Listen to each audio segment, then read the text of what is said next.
Mês de agosto. Céu limpo, nublado.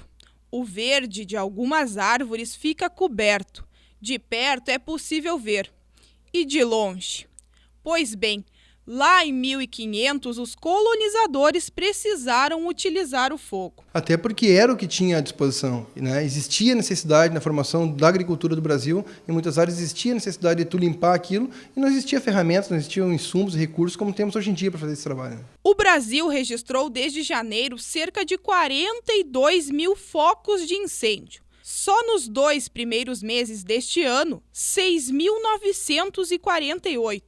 O maior número de queimadas já registrado pelo Instituto Nacional de Pesquisas Espaciais, o INPE, em janeiro e fevereiro desde 1999, quando os satélites começaram a captar os focos de calor pelo país ao longo de todo o ano. Existem várias legislações, tanto leis, decretos e a própria lei municipal, tanto meio urbano quanto rural, o uso da queimada. Então ela é efetivamente proibida por lei. O Mato Grosso é um dos maiores responsáveis pela estatística. Só no estado do Centro-Oeste foram registrados mais de 8 mil focos nos últimos 7 meses e meio. O Rio Grande do Sul está distante do primeiro colocado, com mais de 950 focos. A Secretaria Municipal de Cachoeira do Sul não sabe precisar o número, mas o biólogo garante o trabalho de conscientização. Hoje a atuação é educativa, sob o ponto de vista de trabalhar principalmente com crianças nas escolas e também com a população em geral nessas campanhas, por meio de cartilhas, informando, sobre essa questão dessa problemática que é o uso do fogo. Mas você deve estar se perguntando, o que tem a ver com tudo isso? E o ar, hein? Em março deste ano, os satélites da NASA identificaram que a temperatura da superfície do Oceano Pacífico estava mais quente do que o normal, indicando a ocorrência do fenômeno El Niño. Em julho e agosto, as previsões se concretizaram. A circulação na atmosfera, dos ventos da atmosfera se alteram. Então, áreas onde normalmente pode chover, essa condição pode se acentuar. Em outras onde normalmente é mais seco, vai ficar seco. Tipo o Rio Grande do Sul pode ser beneficiado com o El Niño. Essa condição pode trazer mais chuva, principalmente no período de primavera. Com relação às queimadas mais no centro do Brasil, se nós levarmos em consideração, a tendência é que fique mais seco e, consequentemente, uma condição de tempo mais seco, vários dias sem chuva, num período muito longo de estiagem seca, pode trazer queimadas para essas áreas. E no solo? Aqui nessa propriedade da Ferreira, o fogo atingiu há uma semana. Se retirarmos uma leiva de terra, é possível verificar que os micro-organismos foram todos queimados, os bichinhos responsáveis por liberar o cheiro de chuva.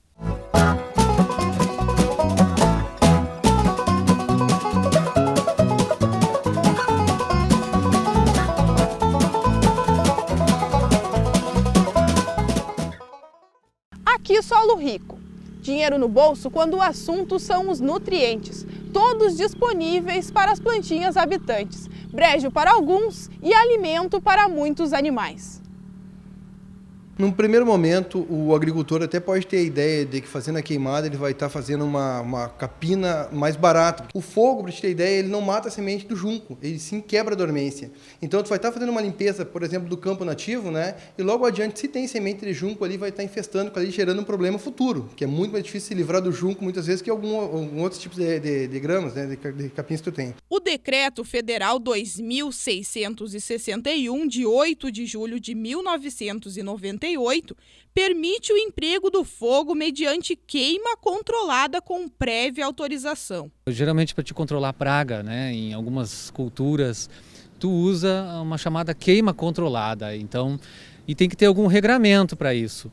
Por exemplo, tu tem que comunicar aos vizinhos, obter uma autorização, uma licença para se fazer essa queima num ente. Tanto ele pode ser o Estado, no nosso caso aqui a Patran, a FEPAM, ou também a Secretaria do Meio Ambiente. O biólogo da Secretaria Municipal do Meio Ambiente de Cachoeira do Sul salienta que a patrulha ambiental, a Patran, deve ser procurada sempre que o pedido for de queimada na zona rural e a Secretaria avalia a permissão do emprego do fogo na zona urbana. Primeiramente, então, temos que ter uma justificativa, o porquê dessa queima controlada e fazer o projeto, então, dessa queima, definindo o dia, o horário, a forma como vai ser feito o empilhamento desse material para ser queimado, né? Esses resíduos, por exemplo, domésticos urbanos não podem ser queimados. No momento que tu acabou eliminando muitas plantas que tinha aquele equilíbrio natural, tá? Tu vai ter que começar a utilizar agrotóxicos que tu não utilizava, herbicidas que tu não utilizava. Então, o fato de tu reconstituir essa estrutura do solo, ela se torna muito mais difícil, até pelo fato que tu mexeu naquela estrutura que já vinha natural sendo formada, né?